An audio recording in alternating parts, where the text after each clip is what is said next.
Puji Tuhan, selamat malam Bapak Saudara semuanya. Salam, selamat berjumpa kembali malam hari ini dalam online Discipleship Revival Total Ministry. Oke, puji Tuhan. Malam hari ini kita akan membahas satu tema, yaitu hidup dalam dua alam. Ya, hidup dalam dua alam. Secara umum mungkin ya ada yang berpikir, wah hari ini Pak Gideon mau bicara tentang kehidupan amfibi. Ada dulu di pelajaran sekolah ya, ada binatang amfibi, mereka yang hidup di dua alam, bisa hidup di air dan bisa hidup di darat ya. Tapi itu juga boleh menjadi sebuah pijakan ya. Jadi istilah ini tidak terlalu asing bagi kita karena ada contoh-contoh real. Buktinya ada binatang-binatang yang bisa hidup di dua alam seperti itu ya. Nah, secara rohani, Bapak Saudara, malam hari ini tema ini penting sekali bagi kita. Ya, kenapa?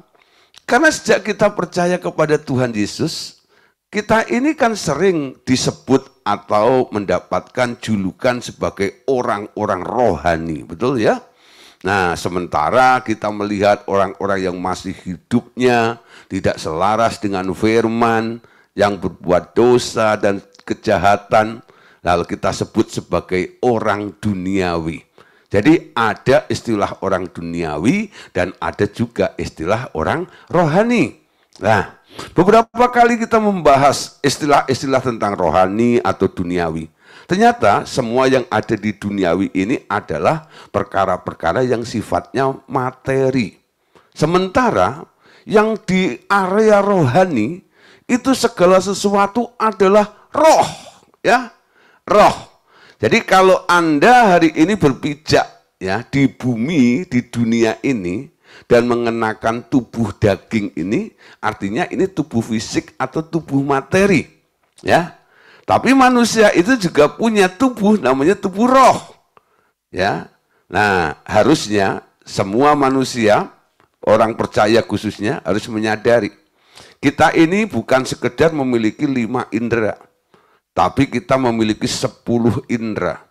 5 indera rohani dan 5 indera jasmani atau materi. Nah, Bapak Saudara, semua yang ada di materi itu kita akan gunakan untuk ya berinteraksi dengan sekitar atau benda-benda yang ada di alam nyata ini ya atau di dunia materi ini. Tapi Saudara, ya, kita juga mengenal bahwa Alkitab menjanjikan ada dunia yang akan datang.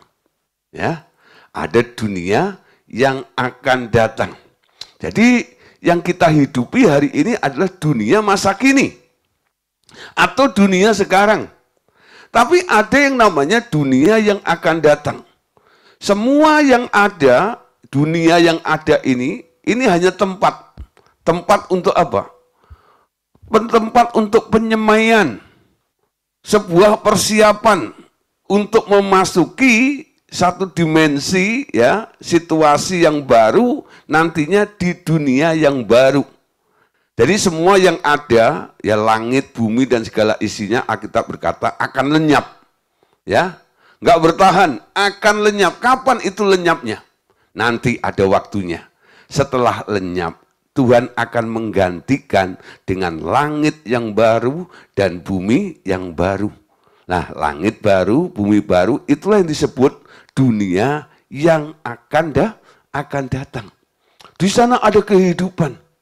Dan kehidupannya kalau di dunia atau di alam materi atau dunia sekarang ini adalah kehidupan yang terbatas, limited. Ya, semua manusia telah berbuat dosa dan upah dosa adalah maut. Satu kali manusia akan mati dan akan dihakimi. Jadi semua ada akhirnya, termasuk tempatnya ini. Tapi di dunia yang akan datang nanti, di langit baru dan bumi baru, itu sifatnya kekal selama-lamanya. Ya, tanpa batas, hidup di dalam kekekalan. Kalau hari ini Anda bisa melihat ada orang bisa punya sampai mencapai umur 120 tahun. Wah, panjang ya. Nanti di sana sudah, itu belum seujung kukunya. Karena apa? Karena jangka waktunya adalah kekekalan. Nggak ada batasnya ada di situ. Nah, saudara, malam hari ini kita akan mempelajari, belajar bersama-sama ya. Nah, kita mempercayai bahwa hidup manusia tidak hanya terbatas di dalam dunia masa kini saja. Tetapi di dalam dunia ya, tetapi dunia yang akan datang. Ada kekuasaan yang lebih besar disediakan bagi kita yang percaya dalam masa yang akan datang itu. Bahkan di masa kini kita sudah boleh mencicipi kuasa itu untuk dipergunakan ya, untuk dipergunakan di dunia ini. Nah, saudara, Anda lihat di sini ya. Jadi nanti ketika kita memasuki di dunia yang akan datang nanti ya, di sana kita bisa melihat ternyata setelah kita masuk ke dunia yang akan datang itu, nanti kita juga akan dipercayakan ya, untuk apa? Untuk mendapatkan kekuasaan yang jauh lebih besar yang telah disediakan bagi kita yang percaya yang akan masuk dalam dunia yang akan datang itu. Namun, selama kita ada di bumi ini, kita boleh mencicipi, kita boleh melakukan hal-hal yang disebut, yaitu kuasa yang akan kita gunakan di dunia yang akan datang ini, bisa kita peragakan, bisa kita praktekkan, bisa kita alami selama masa di dunia masa kini ini. Ya, nah, orang-orang yang melakukannya biasanya disebut kekuatan supranatural. Melampaui, ini bukan kekuatan secara fisik manusia itu. Nah, banyak sekali ya, ada orang-orang yang main di dunia supranatural. Itu entah orang yang sudah percaya Tuhan Yesus yang dipenuhi Roh Kudus, lalu dilengkapi dengan kuasa. Atau juga orang-orang dunia yang menggali dari alam dan mengembangkan kekuatan jiwanya, sehingga mereka bisa memanifestasikan atau menggunakan namanya latent power itu ya, kekuatan jiwa ya. Wah, itu sesuatu yang luar biasa. Lalu orang bilang, wah ini supranatural nih ya. Supranatural, cara kerjanya beda. Bukan dengan otot. Ya, bukan dengan akalnya ya, tapi dengan ucapannya. Nah, saudara, sekarang kita dilatih. Di dunia yang akan datang ini, nanti alat kerjanya cuma satu. Bukan otot, bukan pikiran. Ya. Jadi pikiran, otot itu adalah sarana kerja yang diandalkan oleh manusia di dunia sekarang ini. Kalau ada orang kuat ya, ngangkat apa gitu, mangkat karung 200 kilogram itu, wah gitu ya, 2 kuintal itu. Wah, semua orang ini orang kuat sekali gitu ya. Karena apa? Dia punya tenaga, dia punya otot yang luar biasa. Sangat dihargai ya. Kalau orang yang jenius ya, brilian cara berpikirnya, punya ide ini, punya gagasan itu dan sebagainya. Wah, mereka juga bilang ini orang pintar nih. Ya. Nah, dua perkara ini, otak, pikiran dan otot, kekuatan manusia itu adalah sarana yang diandalkan oleh orang-orang di masa dunia sekarang ini. Tapi bekerja di alam roh, kuasa, kekuatan yang Anda lakukan itu sarananya apa nanti di alam roh? Bukan otak, bukan pikiran. Bukan otot. Tapi apa? Perkataan. Ingat ya, pola dasarnya. Dulu ketika Tuhan Allah itu menciptakan langit, bumi, dan segala isinya, apa yang dilakukan oleh Allah? Kun fayakun. Berfirmanlah, maka semuanya jadi. Betul? Semua kepercayaan, semua agama, kalau saya ngomong Allah menciptakan dengan firman, mereka setuju. Artinya, apa yang Anda lihat, apa yang bisa Anda nikmati, apa yang bisa Anda pegang, apa yang Anda kagumi selama ini, Anda bisa melihat langit, gunung, pemandangan yang begitu indah. Semua itu adalah ciptaan Tuhan, betul? Ya. Bagaimana Tuhan melakukannya? Dia berfirman. Syarat apa? Sarana kerjanya, alat kerjanya adalah mulutnya. Ya. Nah, Saudara, ketika Tuhan Yesus ada di muka bumi, dia melatih murid-muridnya untuk menjadi orang yang powerful, penuh dengan kuasa. Caranya gimana? Ada tingkatan-tingkatan iman ya. Ada iman yang asal menjamah. Orang yang pendarahan 12 tahun. Menghasilkan kuasa Allah. Menghasilkan mujizat. Asal kujamah. Keyakinan, tekadnya itu. Ada juga yang ketekunannya luar biasa. Tahan banting. Perempuan Syro-Fenisia itu. Akhirnya dengan iman. Dia bisa melihat ya suatu dampak hasil yang luar biasa. Anaknya disembuhkan.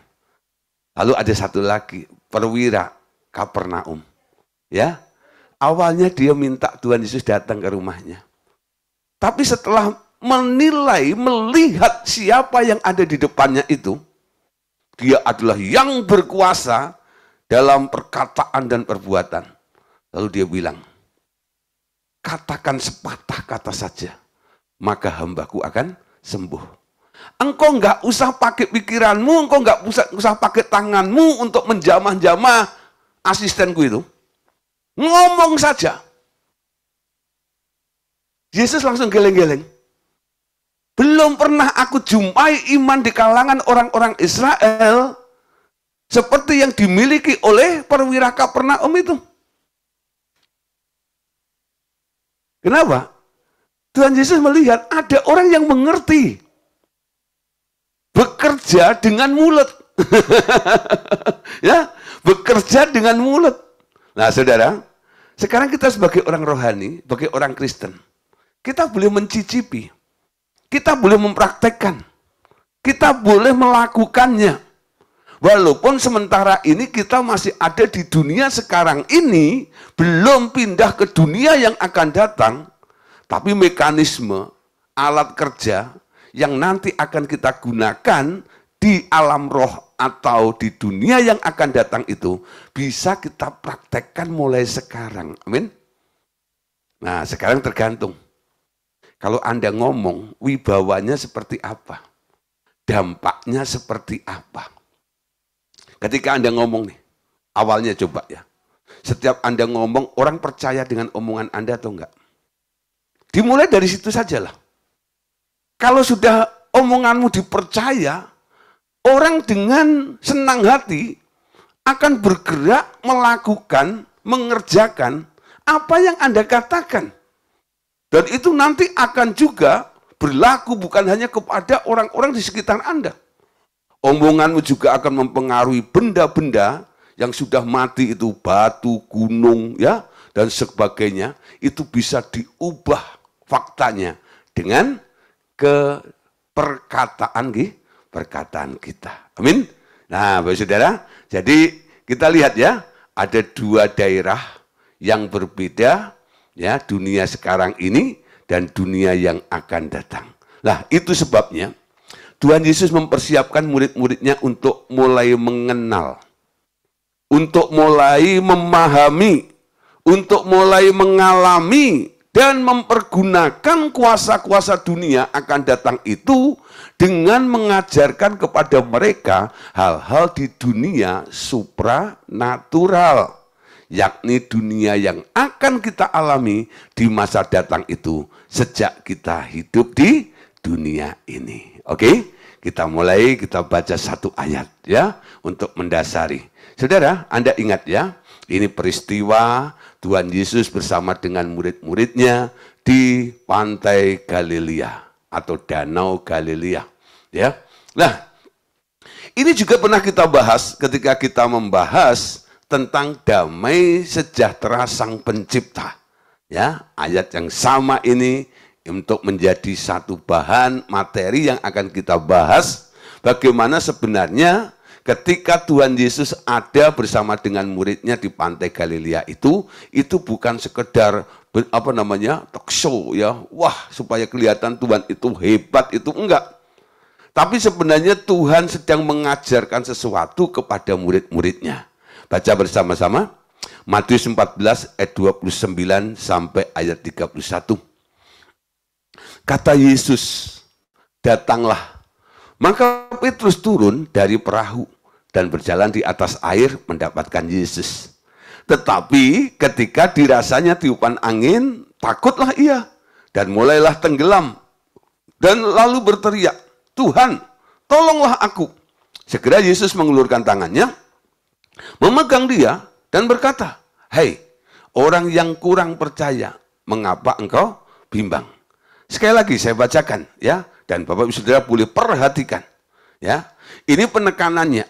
Dari satu perikop ini kita ambil saja 3 ayat ini. Kata Yesus, datanglah, maka Petrus turun dari perahu dan berjalan di atas air mendapatkan Yesus.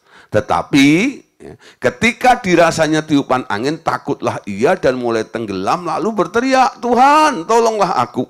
Segera Yesus mengulurkan tangannya, memegang dia dan berkata, hei, orang yang kurang percaya, mengapa engkau bimbang?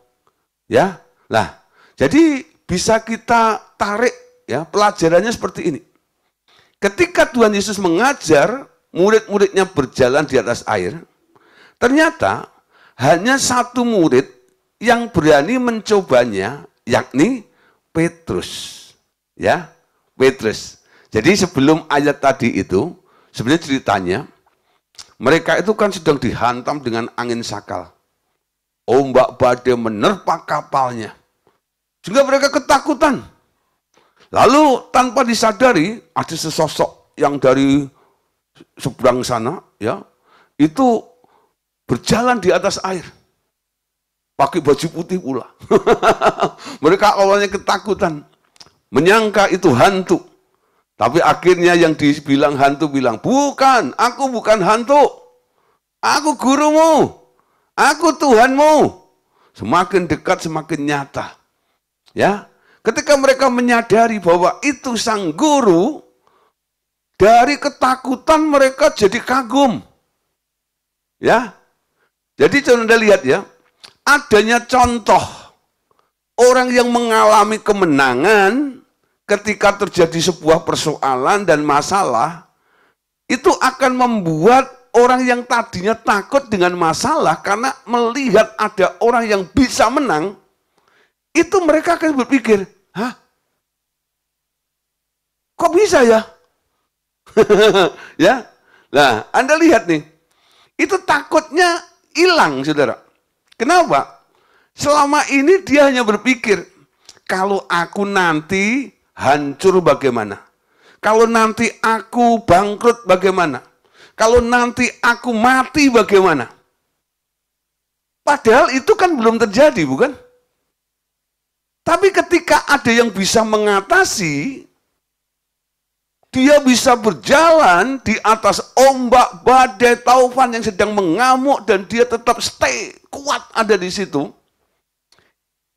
Itu yang orang yang beberapa murid yang tadinya ketakutan itu, dia tidak memusingkan lagi tentang ketakutannya.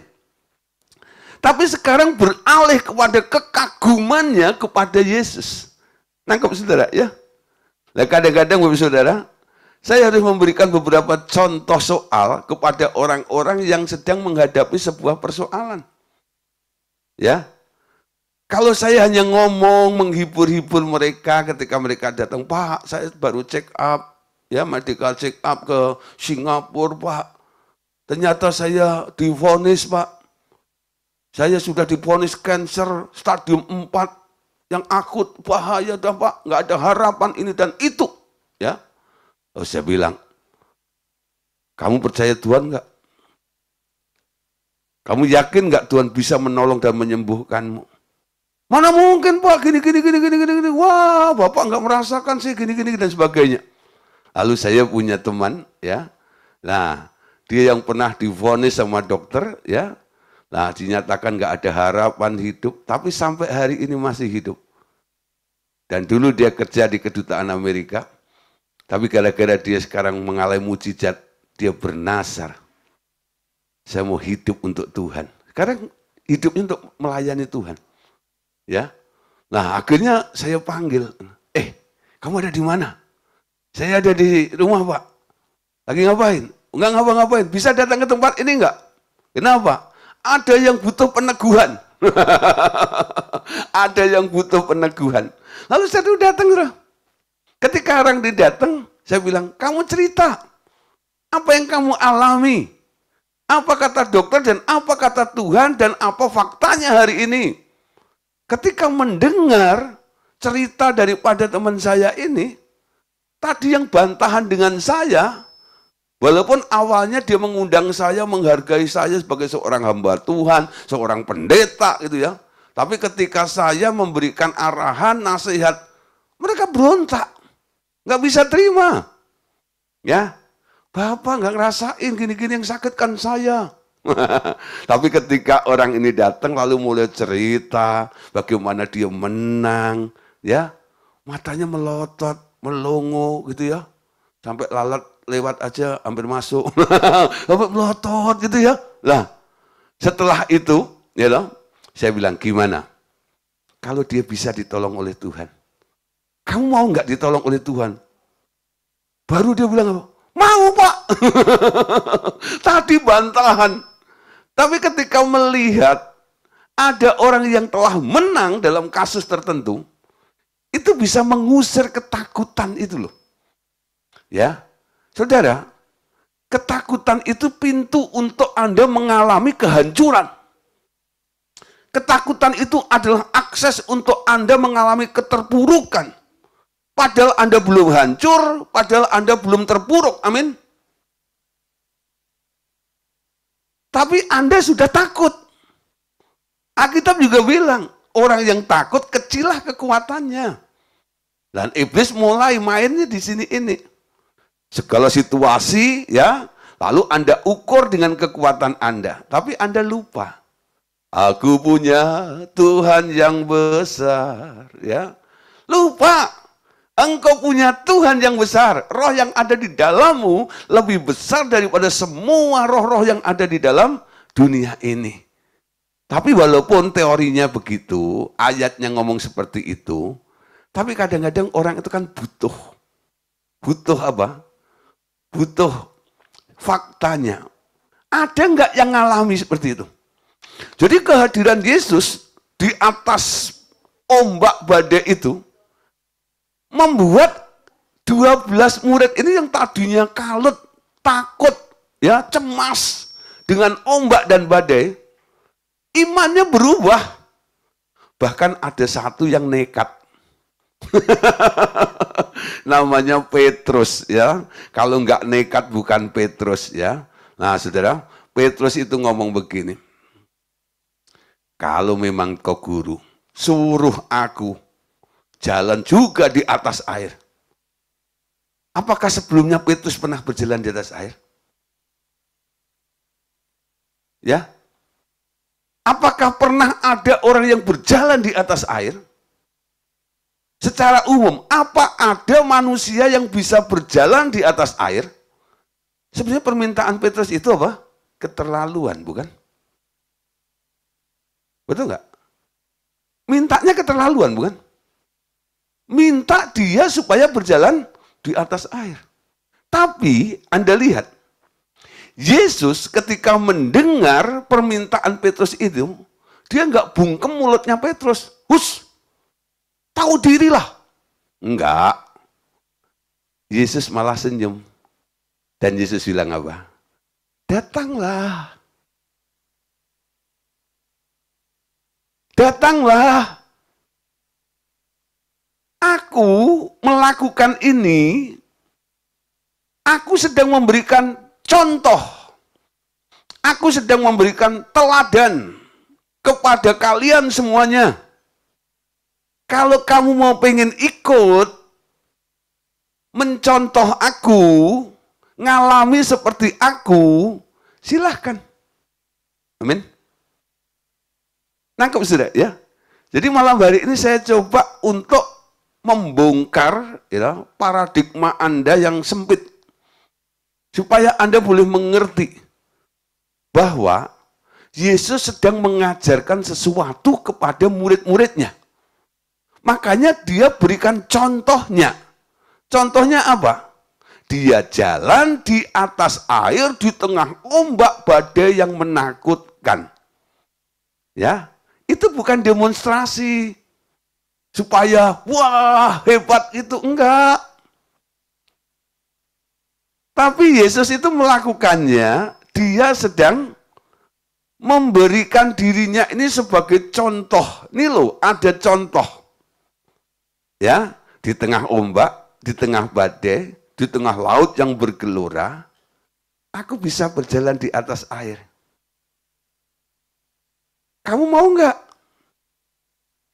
Sebuah contoh dibuat untuk apa? Untuk ditiru. Amin. Amin. Kalau Anda kasih contoh, contohnya begini loh. Maksud Anda memberikan contoh untuk apa? Supaya yang Anda kasih contohnya itu supaya bisa meniru. Amin. Jadi Yesus kasih contoh kepada 12 muridnya, supaya 12 muridnya itu meniru. Meniru apa? Meniru berjalan di atas air. Jadi permintaan Petrus itu keterlaluan enggak? Menurut manusia keterlaluan. Karena apa? Melanggar hukum alam. Tapi menurut Yesus, itu enggak keterlaluan. Karena Yesus mau memperkenalkan sebuah sesuatu yang nantinya akan kita alami di dunia yang akan datang. Tapi bisa Anda praktekkan selama Anda masih ada di dalam dunia sekarang atau masa kini ini. Amin. Yaitu apa? Sesuatu yang bersifat supranatural. Amin. Nah, saudara, lanjut ya. Nah, peristiwa berjalan di atas air di Danau Galilea adalah pelajaran bagi murid-muridnya. Itu bukan sekedar Tuhan mendemonstrasikan kealahannya seperti yang dikatakan semua orang atau para teolog, ya. Nah, itu pelajaran bagi murid-muridnya. Sebenarnya tak perlu dilihat oleh orang biasa. Karena dilakukan di tengah danau pukul 3 pagi. Jadi kalau Yesus mau mendemonstrasikan dia berjalan di atas air, harusnya dilakukannya di siang hari, betul ya? Orang-orang dikumpulin dulu, KKR diundang dari kampung-kampung, semuanya suruh duduk di pinggir pantai. Betul ya? Lalu Yesus jalan di atas air, seperti orang nonton akrobat gitu loh ya. Enggak, dilakukannya jam 3 pagi. Yang lihat siapa? Yang lihat cuman 12 orang yang disebut murid. Ini pelajaran bagi murid, betul? Nah, murid itu harus bertumbuh, murid itu harus mengalami satu kemajuan, peningkatan, sampai sama seperti gurunya. Gurunya siapa? Gurunya Tuhan Yesus. Nah, saudara, kalau kita lihat ya, nah di sini,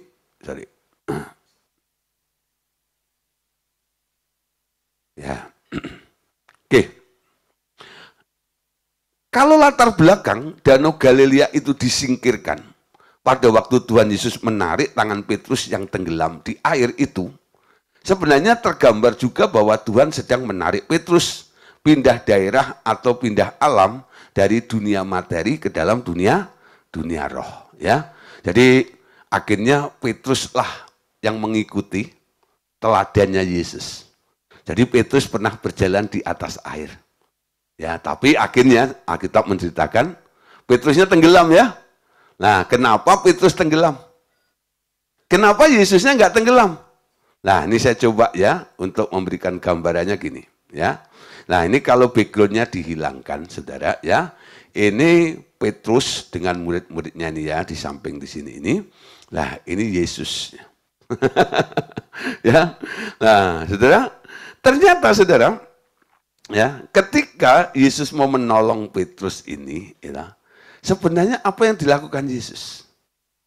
Dia tarik Petrus untuk pindah ke daerahnya Yesus. Ya. Dia tarik Petrus untuk pindah ke daerahnya Yesus. Di sini ada dua daerah. Daerah yang dihuni atau didiami oleh murid-muridnya, dan daerah yang ditempati oleh Tuhan Yesus. Ya, inilah yang disebut daerah alam roh, dunia rohnya. Ini adalah dunia materinya. Nah, saudara, di setiap daerah itu pasti ada hukum tradisinya, betul gak ya? Masing-masing. Nah, di daerah ya, di daerahnya Petrus atau di daerahnya alam materi ini, memang hukumnya nggak ada orang yang bisa berjalan di atas air, ya. Nah, coba kita lihat di materi kita. Nah, gini. Ada dua hukum yang berbeda saat itu. Petrus masih dikuasai oleh hukum dunia, materi, di mana hukum Archimedes berlaku. Karena berat jenis Petrus lebih besar dari berat jenis air. Ya, teorinya berat jenis air itu sama dengan 1. Maka Petrus memang harus tenggelam. Kenapa? Dia tinggal di daerah materi, dunia materi ini. Jadi setiap benda yang ada beratnya, ya, lebih berat daripada berat jenis air itu, dia pasti akan tenggelam. Tetapi saudara, Tuhan Yesus bisa berdiri, bahkan menolong Petrus berdiri lagi ke atas air, karena ada hukum lain yang berlaku bagi dia. Pastinya bukan hukum di dunia materi, di dunia yang akan datang, atau di alam roh. Ya, nah ada hukum lain yang berlaku di dunia yang akan datang, yakni kalau kamu tidak takut, maka kamu bisa berdiri di atas air. Jadi hukum yang pertama, kamu nggak bisa berdiri di atas air. Itu hukum di dunia materi. Ya. Nah, yang sudah dipelajari oleh Archimedes itu. Tapi saudara, di dalam hukum roh atau hukum di dunia yang akan datang, kalau kamu tidak takut, maka kamu bisa berdiri di atas air. Ya, lah hukum seperti ini hanya ada di alam roh atau di dunia supranatural yang lebih besar dibanding hukum-hukum alam. Dan Tuhan sedang menarik Petrus masuk ke dunia supranatural itu agar menjadi seperti Dia. Menjadi seperti Yehova. Menjadi seperti Yahweh. Sesudah ditarik oleh Tuhan ke atas air, dia berjalan lagi di atas air. Tapi tentu saja sambil dipegang oleh Tuhan. Nah, saudara, malah beri nangkep ya. Ada dua daerah, ada dua hukum. Di daerah materi, hukumnya membuat Anda mengalami keterbatasan. Sehingga Anda nggak bisa berjalan di atas air, seperti Yesus berjalan di atas air. Ada yang mencoba, gagal. Kenapa? Nah, karena takut. Karena berwibawa perasaan. Ya. Tapi di dalam dunia yang akan datang, atau di dunia roh, kalau kamu tidak takut, kamu bisa praktekkan. Di daerah materi ini pun juga, kamu bisa mengatasi semua hukum yang ada di dunia materi ini. Amin. Nah, ini luar biasa. Malam hari ini saya harap, Bapak Saudara, kita boleh memahami. Ketika saya merenungkan pelajaran ini, saya ingat apa yang dikatakan oleh Paulus. Memang kami masih tinggal ya di dunia ini. Tapi senjata-senjata kami bukan senjata duniawi. Tapi senjata-senjata yang diperlengkapi dari kuasa, dari atas, dari tempat yang maha tinggi. Anda lihat. Bagaimana itu bisa Anda praktekkan dalam kehidupan kita ini? Orang Kristen itu harusnya lebih dahsyat, lebih keren daripada dukun, saya bilang. Kalau ada orang Kristen ya yang sudah lahir baru ngaku jadi anak Allah, masih mengagumi dukun, itu keterlaluan namanya. Ya, Betul, saudara. Saya pernah berhadapan dengan satu suhu, ya, yang cukup beken, cukup terkenal, ya, nggak saya sebut namanya. Jadi ada kasus, ada seorang bapak datang kepada saya, karena ketika dia mengalami masalah dalam ekonominya, udah bangkrut, dia datang kepada suhu itu. Nah, ketika datang minta tolong segala macam, dia bawa istrinya cantik, saudara. Ketika datang, dukunnya itu ternyata bukan hanya dukun, tapi mata keranjang juga. Akhirnya terjadi gini ya, dia nggak ketolong, ekonominya tetap hancur, istrinya dipelet, saudara. Sampai itu hampir 2 tahun ya kurang lebih. Nah baru ketemu dengan saya, karena saya direferensi dengan, dia direferensi dengan temannya, ya, namanya Pak Haryanto tuh. Pak Haryanto kasih nomor telepon saya, lalu dia telepon saya. Lalu ketemu dengan saya bilang, yaudah saya datang ke rumah, jangan ke rumah Pak. Kalau kelihatan saya undang pendeta, nanti pasti akan terjadi perang lagi gini. Oke, kemana? Akhirnya kita ketemu di lobinya Hotel Citraland. Ya, di situ kami ngobrol sambil minum kopi di situ ya. Lalu ya di tengah lobi hotel ya kami doanya bukan doa yang keras-keras gitu, enggak. Lalu saya bilang, yuk kalau kamu percaya sepakat. Ya, kita punya Tuhan yang besar. Kita lakukan. Apa jadi saudara? Setiap selesai pelayanan adalah saya punya PR. Ya, merebut. Adu kuasa istilahnya. Ya, mereka coba mempertahankan seperti itu. Saya tarik, ulur. Sampai satu hari, saudara, kuasalah menjamah istrinya. Dia sadar, lalu jadi kayak orang, ngapain saya gini-gini? Lalu mulai minta maaf sama suaminya. Nah, terus ketika hari Minggu, ya waktu itu kami masih ada gereja, namanya Gereja Rumah Doa Segala Bangsa. Dia datang ke gereja. Saya kaget, loh sekarang datang sama istrinya. Biasanya datang sendiri itu suaminya. Nah setelah itu, ya saya panggil, selesai ibadah. Saya ajak ngobrol, gimana ceritanya? Iya Pak, puji Tuhan. Istri saya sadar gini-gini dan sebagainya. Ya, nah akhirnya suaminya ngomong, tahu enggak, ya, yang doain supaya kamu sadar siapa? Ya, lalu sebut nama saya, dia cari saya, makanya datang hari Minggu ke gereja itu. Ya, adu kuasa saudara. Ya. Nah, Pak Andreas juga pernah tuh, ya, menghadapi 2 dukun, 3 dukun yang hebat, ya, menang. Ya, untuk menolong satu orang, dia perang, ya, adu kuasa. Anak Allah harus lebih hebat daripada dukun-dukun, betul?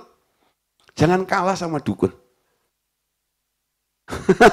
Perkara-perkara yang akan kita kerjakan, yang dilakukan di dunia yang akan datang itu, boleh dan bisa kita lakukan selama kita ada di alam materi atau dunia ini. Kenapa? Pelajaran ini diajarkan sama Yesus kepada murid-muridnya.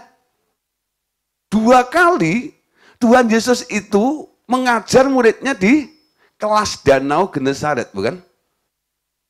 Pertama, Yesus masih ada di dalam perahu. Dia tidur di belakang. Ketika mereka dihantam dengan angin, mereka ketakutan. Yesus dibangunkan, Yesus berdiri. Dia menghardik angin itu. Di situ murid-muridnya mulai terheran-heran. Siapa gerangan orang ini? Sehingga laut tunduk sama dia. Ombak tunduk sama dia. Sebenarnya ini juga pelajaran juga. Katakan kepada ombak, ombak berhenti. Katakan kepada badai stop, badai akan stop. Amin. Pelajaran keduanya adalah, kamu bisa mengatasi semua hukum alam itu. Buktinya nih, kamu bisa berjalan di atas air, betul? Ini pelajaran yang diajarkan oleh Tuhan Yesus. Yuk Bapak Saudara, kalau kita mengenal malam hari ini, ada 2 daerah. Ada 2 dunia. Dunia masa kini dan dunia yang akan datang. Kita nanti akan ada di sana. Selama di muka bumi ini kita boleh praktek. Ya. Nah, oleh sebab itu mulai garap, mulai belajar. Belajarnya bagaimana? Ubah mindset Anda. Menjadi orang Kristen yang pertama adalah mengalami pembaruan akal budi. Supaya kamu bisa mengerti kehendak Allah. Mana yang baik, ya, mana yang berkenan, dan mana yang sempurna. Mengalami renewing your mind, pembaruan akal budi. Berubah, saudara, dari pikiran daging sekarang kita masuk dalam pikiran roh. Amin. Nah, pikiran daging versus pikiran roh. Di kalangan ilmu pengetahuan terdapat perkataan seperti ini. Manusia selama hidupnya di bumi ini hanya memakai 10% atau kurang dari kapasitas otak mereka. Ya. Ini istilah diakui di kalangan para ilmu pengetahuan. Ya, bahwa manusia selama hidupnya di bumi ini hanya memakai 10% atau kurang dari kapasitas otak mereka. Nah, kalau baru 10%, kalau Anda bisa melihat atau mendengar orang jenius seperti Albert Einstein, segala macam ya, para penemu-penemu segala macam itu aja orang hebat. Kalau yang digunakan hanya 10%, bagaimana kalau bisa dipakai 100%, sudah. Tapi kenapa manusia mengalami keterbatasan dan akhirnya hanya bisa menggunakan 10%? Karena dosa. Membuat manusia kehilangan kemuliaan. Sehingga yang 90% itu nggak bisa keluar. Mentoknya cuma 10% itu. Dan yang 90% itu sebenarnya adalah bisa kita lakukan di dunia yang lain. Dengan mekanisme yang lain juga. Bukan dengan otak kita yang terbatas ini. Amin. Nah, malam hari ini perhatikan. Bayangkan bahwa semua manusia yang dilahirkan di muka bumi ini sejak kecil disekolahkan ya. Dari tingkat taman kanak-kanak sampai ke universitas. Dan menjadi sarjana atau bahkan pasca sarjana. Semua hanya memakai 10% kapasitas otak mereka. Lalu pada mati. Kemana kapasitas yang 90% itu? Tak pernah dipakai. Mengapa? Karena memang yang 90% itu harus diisi oleh pikiran Kristus saja. Jadi semua apa yang ada di dunia yang diajarkan itu hanya mampu mengisi kapasitas manusia sampai batasan cuma 10%. Nah, yang 20 sampai 100 itu hanya bisa terjadi kalau diisi dengan pikiran Kristus. Pikiran Kristus itulah yang disebut pikiran roh. Yang 10% itu sebenarnya daging semuanya. Pikiran daging ya. Nah, saudara, Anda lihat. Atau sebenarnya sejak Adam di Firdaus, Tuhan datang tiap hari dari surganya turun ke bumi untuk mengajar Adam pengetahuan dari buah pohon kehidupan saja. Yakni seluruh pengetahuan yang dimiliki Yehova. Dia melarang Adam memakan buah pohon pengetahuan tentang hal baik dan jahat. Ya, nah, pendidikan di bawah pohon yang satu itu dihindarkan, dilarang karena tak akan mampu mengembangkan sampai 100% kapasitas manusia berpikir. Ya, jadi Tuhan itu melarang manusia itu untuk makan buah pengetahuan tentang hal baik jahat itu apa? Kalau kamu makan, kamu akan stuck di 10% itu. Bukan berarti orang kalau makan buah pengetahuan berjahat itu nggak jadi pinter. Pinter, tapi nggak maksimal. Ya, nggak maksimal. Saudara, hikmat di dunia ini, ya, kalau dibandingkan dengan hikmat yang di surga, nggak sebanding. Kadang-kadang saya juga terbengong-bengong dan sedikit heran juga, ya. Saya kadang berapa kali diundang di persekutuan sebuah kantor yang besar gitu ya, di Jalan Sudirman, Jakarta. Lalu setelah acara gitu ya, selesai, lalu pengurusnya bilang, Pak, ya pimpinan kami mau ketemu, mau ngobrol. Saya sudah dak-dikduk, sudah. Saya itu orang udik, orang kampung. Aduh, gitu ya. Ketemu dengan pemimpin perusahaan pasti lulusan Amerika, ya, lulusan Inggris, lulusan luar negeri lah semuanya gitu ya. Gelarnya pasti panjang semua di belakangnya gitu ya. Itu kadang-kadang saya minder, keder juga. Nanti kalau dia ngomong dengan bahasa yang gini-gini, apa saya ngerti? Dan mungkin kalau pertanyaannya gini, apa saya bisa jawab, segala macam ya. Tapi ya karena dia butuh, dia mengundang saya, bukan saya menawarkan diri. Ya saya datang juga. Betul, saudara. Apa yang saya khawatirkan, yang kita takutkan, terjadi di situ. Dia ngomong dan saya tidak ngerti. Dia ngomong saya nggak ngerti. Kenapa? Bahasanya, betul ya? Bahasa bisnis, walaupun itu bentuk unek-unek masalahnya, kadang-kadang gitu. Saya tidak berkiprah di situ. Seharusnya cari konsultan. Tolong bantu saya menerjemahkan gitu ya. Aduh gitu ya. Dan itu sering terjadi. Ya. Tapi nggak tahu bagaimana gitu ya. Tahu-tahu itu kok ada satu ide ya.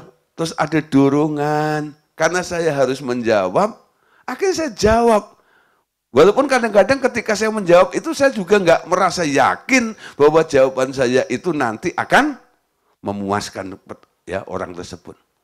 Tapi di luar dugaan saya, ketika saya menjawab, dia kaget. Dia bilang begini, kok Pak Gideon bisa berpikir seperti itu? Wah, saya pikir saya salah nih.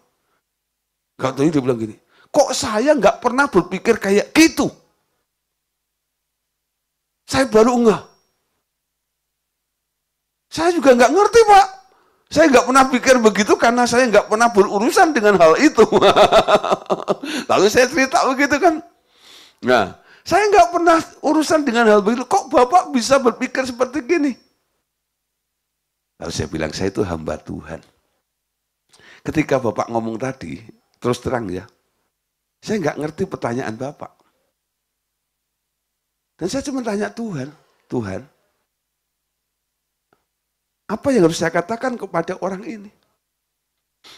Lalu ada dorongan, ada hikmat. Lalu saya sampaikan, menjawab pertanyaannya. Nangkep saudara maksud saya ya? Hikmat yang dari atas itu di atas hikmat manusia. Di sini saya bukan membanggakan diri saya hebat, enggak. Saya terbatas dalam hal seperti itu. Bahkan kadang-kadang menghadapi mereka saya sudah keder duluan. Ya. Tapi saya melihat disinilah buktinya apa yang kita pelajari malam hari ini. Bahwa yang dilakukan oleh manusia, yang dipelajari oleh manusia itu hanya mengisi otaknya 10% saja. Kalau Anda mengandalkan Tuhan, mengizinkan pikiranmu diisi dengan pikiran Kristus. Pikiran Kristus itu di atas pikiran yang 10% itu. Amin. Nangkep saudara. Ya, nangkep saudara. Kadang-kadang seperti itu. Ayo mulai belajar malam hari ini. Ya, oke, ya. Di sini bukan berarti Anda nggak boleh sekolah. Silahkan sekolah, ya, sekolahin anak Anda. Anak saya juga sekolah, ya, lulus universitas semuanya, ya, sekolah tetap, ya. Tapi ya kita tetap harus menanamkan takut pengenalan akan Tuhan itu harus terjadi juga. Supaya apa? mereka tidak hanya bertumbuh di 10%, tapi juga mengenal yang di atas 10% itu loh. Dan dia boleh melihat bagaimana ketika Tuhan melakukan sesuatu, intervensi, itu melampaui kapasitas yang dia pernah pelajari di situ. Nah, saudara, sekarang lanjut ya. Mengapa? Hanya 10% kapasitas otak manusia adalah makhluk roh yang berdiam di dalam tubuh jasmani. Makhluk roh itu memiliki tubuh roh dengan 5 indera roh, yakni penglihatan, pendengaran, penciuman, pengecap, dan peraba. Juga dia memiliki tubuh jasmani dengan 5 indera jasmani yang serupa. Ketika manusia berubah menjadi manusia daging, hanya 5 indera dagingnya saja yang berkembang. Karena buah pohon pengetahuan tentang hal baik dan jahat hanya mengembang berdasarkan logika material saja. Tak mampu mengenal alam roh. Bahkan, ya, maka kelima indera rohnya menjadi tidak dilatih sama sekali. Ya.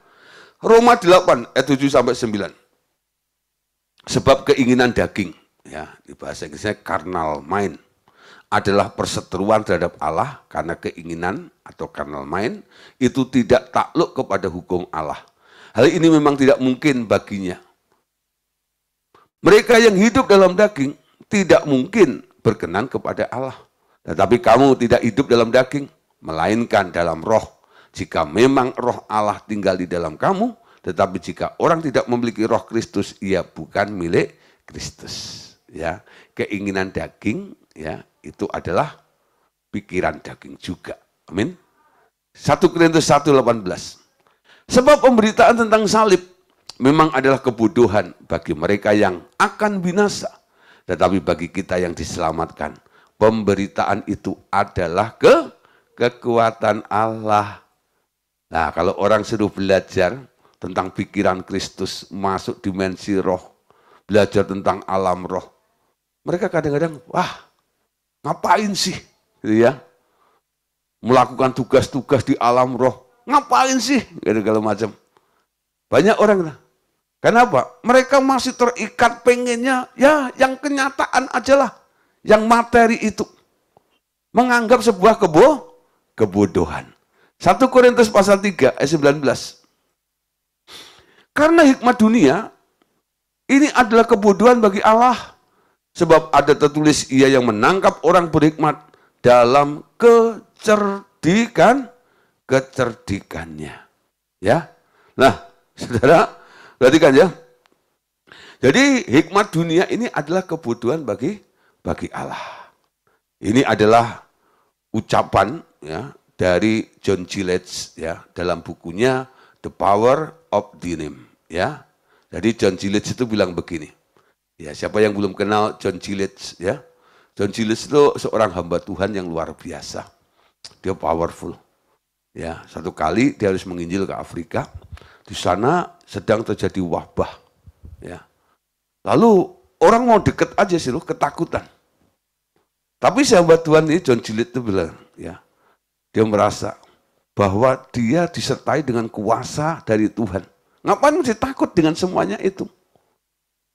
Lalu dia bilang, kalau nggak percaya, ya, aku nggak akan tertular dengan wabah itu. Karena aku diutus datang untuk apa? Memberitakan kabar baik kepada mereka semuanya. Akhirnya, saudara, John Gillette bilang, kalau kamu nggak percaya, ya, taruh ini, apa, kuman itu ke tangannya, gitu. Ketika ditaruh di tangannya, di telapak tangan John Gillette itu kuman mati, saudara. Kok kayak kebakar gosong seperti itu loh. Taruh lagi, mati lagi. Sampai orang bilang, tanganmu itu apa? Lah ketika didoain orang, saudara, ya, dia tepuk punggungnya, tek gitu. Orang itu mengalami kuasa Allah, merasa panas seperti itu. Pulang sampai rumah, ketika dibuka baju, istrinya kaget. Kamu tadi kesetrika, ya kok capnya ada cap 5 jari itu loh. Ya kayak tangan yang ngecap di punggungnya itu. Jadi nyadar, itu tadi John Gillette menjamah punggung saya rasa panas. Jadi kayak kena setrika itu. itu luar biasa. Ya, John Gillette itu luar biasa. Jadi coba Anda cari bukunya ya. Ya, biografinya John Gillette ya. Nanti Anda bisa melihat kiprahnya bagaimana. Nah, orang ini bilang begini saudara, ya, statementnya bisa kita kutip malam hari ini. Ya, pada awalnya roh manusia adalah kekuatan yang dominan di muka bumi. Ketika Adam berdosa, pikiranlah yang menjadi dominan. Ya, pada awalnya roh manusia adalah kekuatan yang dominan di muka bumi. Ketika Adam berdosa, pikiranlah yang menjadi dominan. Yang membuat orang jadi takut itu karena dia berpikir, bukan? Kalau orang nggak berpikir, dia nggak takut. Makanya ada orang bilang, kalau ada orang sudah nggak punya rasa takut, lalu dibilang kamu kayak orang gila.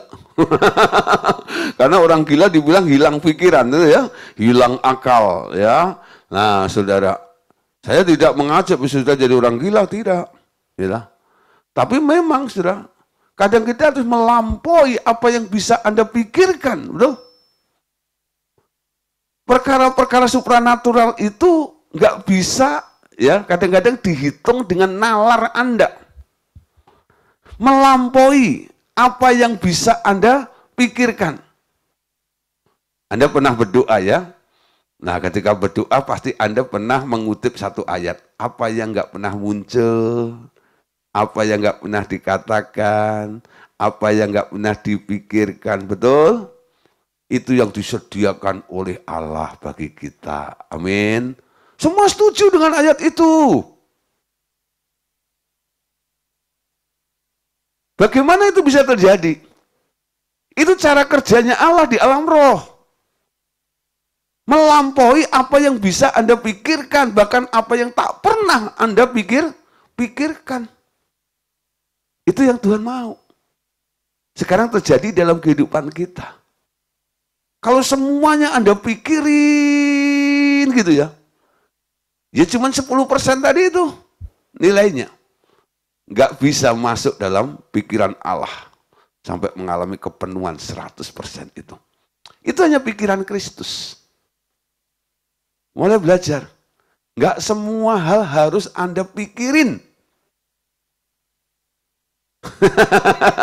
Nggak semua hal harus Anda pikirin. Ketika Anda punya masalah, adakah ayat yang mengatakan pikirkanlah masalahmu itu? Ada nggak? Kita bilang apa?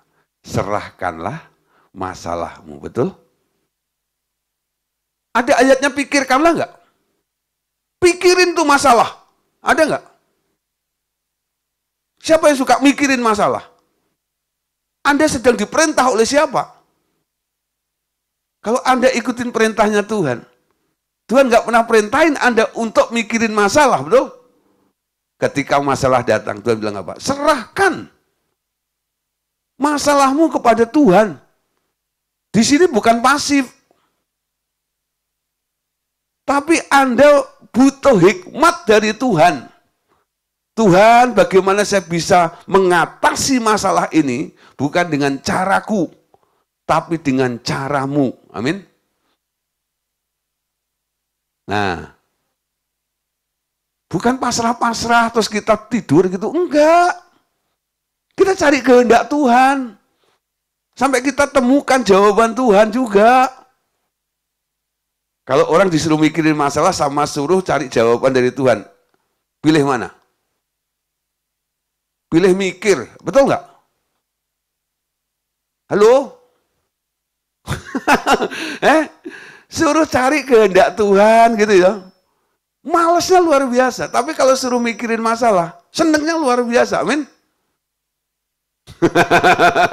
Ya dasar manusia.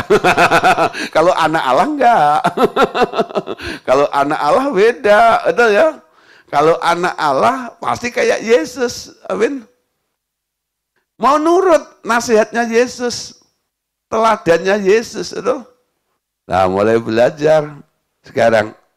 Jangan terus masalah itu kita olah dengan pikiran Anda. Oke, ya. Nanti kalau masih ada yang keberatan dengan, Pak, kenapa Tuhan kasih saya otak? Saya harus berpikir gini-gini dan itu. Itu pertanyaan klasik. Semua orang kalau saya bicara seperti ini, nanti bantahannya di situ. Ya. Sebenarnya awalnya, manusia itu diciptakan bukan menjadi manusia pemikir. Ya, manusia yang meniru Tuhan. Harusnya gitu. Harusnya ikut polanya Tuhan. Tapi bukan kayak robot. Dikasih free will, tapi manusia enggak. Aku mau dengan caraku sendiri. Akhirnya dia datang ke buah pohon pengetahuan tentang baik dan jahat. Dia berusaha, namun usahanya hanya mampu mencapai 10% saja. Lalu mati. Nggak ada yang lebih dari itu. Padahal dia mau isi otakmu, itu 100%, sehingga Anda kayak Allah. Betul? Harusnya begitu kapasitasnya. Sampai mengalami sesuatu yang luar biasa. Jadi pernyataan daripada John Gillette itu luar biasa. Pada awalnya, roh manusia adalah kekuatan yang dominan di muka bumi. Ketika Adam berdosa, pikiranlah yang menjadi dominan. Yuk sekarang kita balik lagi. Ya. Kalau hari ini, yang menjadi dominan adalah pikiran Anda. Sekarang kita mulai. Tuhan, semua ini karena kekuatan dari Engkau. Amin. Roh manusia. Ya. Nah, dosa menurunkan roh dari kekuasaannya dan menobatkan pikiran manusia menjadi penguasa. Tetapi anugerah telah mengembalikan lagi roh sebagai penguasa kembali. Bila seseorang menyadari hal ini, dia akan hidup di dalam alam supranatural tanpa bergumul lagi. Ini pernyataan dari John Gillette. Jadi kita bisa hidup di dalam alam supranatural tanpa adanya sebuah pergumulan. Nah, di sini nggak akan ada lagu ku bergumul sendiri. Ya, ku bergumul sendiri. Nggak ada lagi nanti. Kalau semua bisa pindah kesadarannya. Ya, menggunakan kuasa supranatural. Nggak akan ada pergumulan. Nah, saudara, untuk menutup malam hari ini, ya, nanti hari Jumat kita lanjutkan lagi. Ini adalah pesan daripada Bapak Surgawi. Pesannya begini. Ya, pesannya perhatikan. Pikiran manusia sebenarnya dirancang untuk menerima lebih dari apa yang mereka bisa mengerti sekarang. Terlalu sedikit yang dikembangkan oleh manusia sejauh ini, terlalu sedikit anakku. Mereka telah membuat otak manusia menderita. Banyak tapi hasilnya sebenarnya hanya 0 besar. Sama sekali tidak berguna di mataku. Aku telah mengubah otakmu menjadi baru untuk berpikir seperti anakku berpikir. Aku ingin mengajar lebih banyak orang melalui engkau anakku. Semua orang harus memperoleh pikiran Kristus, yakni cara berpikir anakku, agar selanjutnya mereka melangkah maju lagi untuk memahami aku semakin baik. Ya, sebenarnya seorang nabi adalah orang yang berpendidikan lebih maju, hingga mereka dapat melihat hal-hal yang akan terjadi lama sebelum zaman mereka. Tidak semua orang akan dipanggil untuk berada dalam jabatan seorang nabi. Tapi semua orang bisa dididik jauh melampaui apa yang mereka bisa capai dengan pendidikan formal. Sekarang intinya adalah bahwa engkau perlu mengembangkan ajaran tentang bagaimana menerima wahyuku anakku.